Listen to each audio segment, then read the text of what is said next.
मतदान ना? गुड, एकदम बरोबर.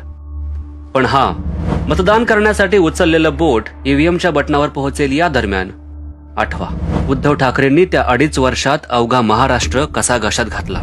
बटन दाबण्यापूर्वी आठवा, पालघरमध्ये जिवंत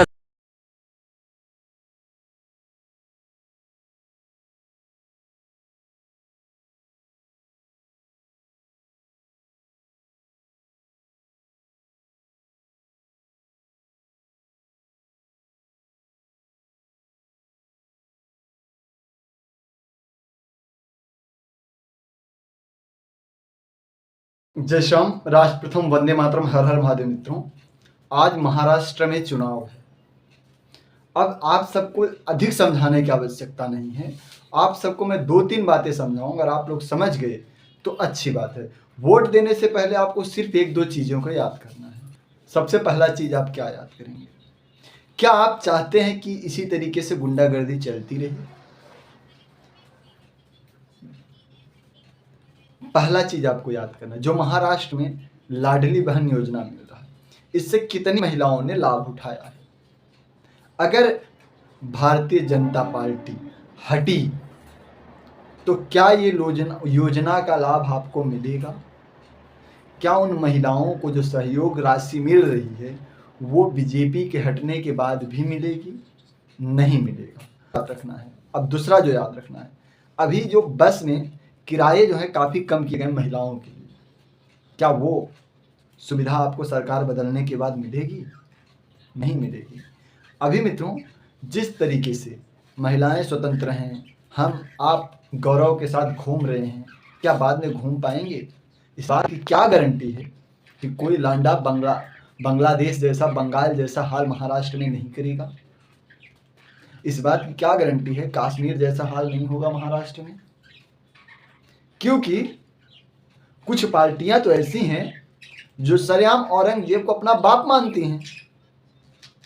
जब औरंगजेब को अपना बाप मान सकते हैं तो इस बात की क्या गारंटी है कि आपके हितों की रक्षा करेंगे? वो तो औरंगजेब वाले के नाजायज पिल्लों की रक्षा करेंगे, आपका थोड़ी न करेंगे.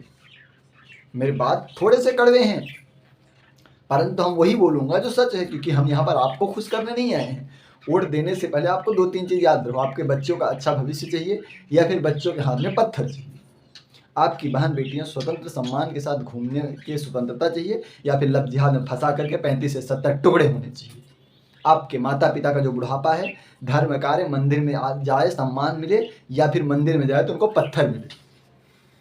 आप रोजगार के लिए बाहर जाते हो, नौकरी या बिजनेस करते हो, घर जब वापस आओगे तो आपके बीवी बच्चे आपको सुरक्षित मिलना चाहिए या फिर कोई लांडा उन पर अत्याचार करता हुआ मिलना चाहिए?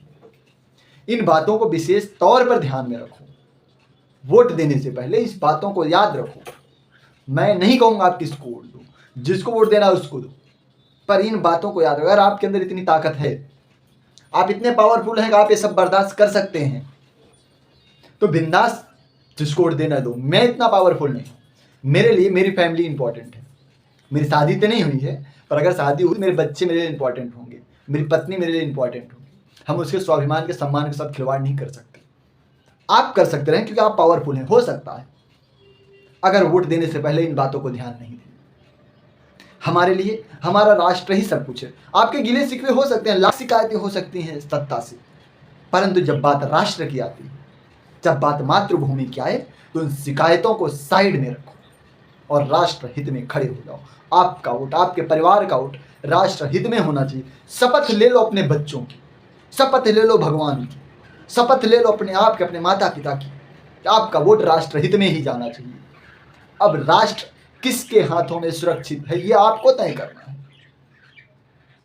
कौन सी पार्टियां हैं जो कहती हैं कि औरंगजेब महान था?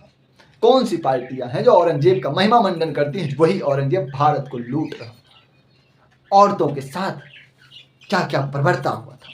वही औरंगजेब महाराष्ट्र में छत्रपति शिवाजी महाराज के बेटे संभाजी महाराज के साथ किस तरीके से बर्बरता किया. क्या आप लोग ये सब भूल जाएंगे? ये महाराष्ट्र छत्रपति शिवाजी महाराज की धरती है.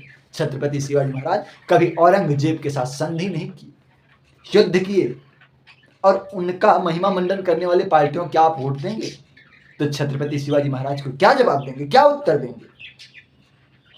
संभाजी महाराज को क्या उत्तर देंगे, जिनकी निर्मम हत्या हुई थी, जिनको धर्म परिवर्तन करवाने के लिए उनकी आंखें फोड़ दी गई, नाखून खींच लिए गए, उनके मांस नोच लिए गए, चमड़े निकाल दिए गए, परंतु उन्होंने धर्म से समझौता नहीं किया।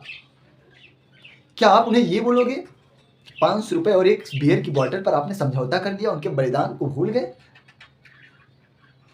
आप कितने पावरफुल हैं, कितने ताकत है आप में? क्या आप खुद का चेहरा देख पाओगे? अपने बच्चों से नजरें मिला पाओगे? क्या आप 500 रुपए 1000 रुपए पर किसी सरकार को चुन दिए? जब राष्ट्र हित में आप वोट नहीं देंगे तो राम भी आपका मालिक नहीं हो सकता, क्योंकि जो राम को लाए हैं आप तो उनके नहीं हो रहे हो। अगर किसी और को वोट दे रहे हो तो आप ही लोगों ने कहा था ना, अगर मोदी जी भारतीय जनता पार्टी राम मंदिर बना दे तो उसे कभी वोट मांगने की आवश्यकता नहीं पड़ेगी। बराबर है ना? अगर धारा 370 हटा दें तो कभी वोट मांगने की आवश्यकता नहीं पड़ेगी। शर्म करो, 370 भी हट गया, राम मंदिर बन गया, फिर भी मोदी जी को आपके सामने हाथ जोड़ करके वोट मांगना पड़ रहा है। ये आपके लिए लज्जा का विषय है। और इसके बाद भी आप उन्हें वोट नहीं दे पा रहे हो। राम भगवान से कौन से मुंह लेकर उनके दरबार में जाओगे? उनके मंदिर में दर्शन करने जाओगे तो कैसे नजरें मिलाओगे? जरा सोचना।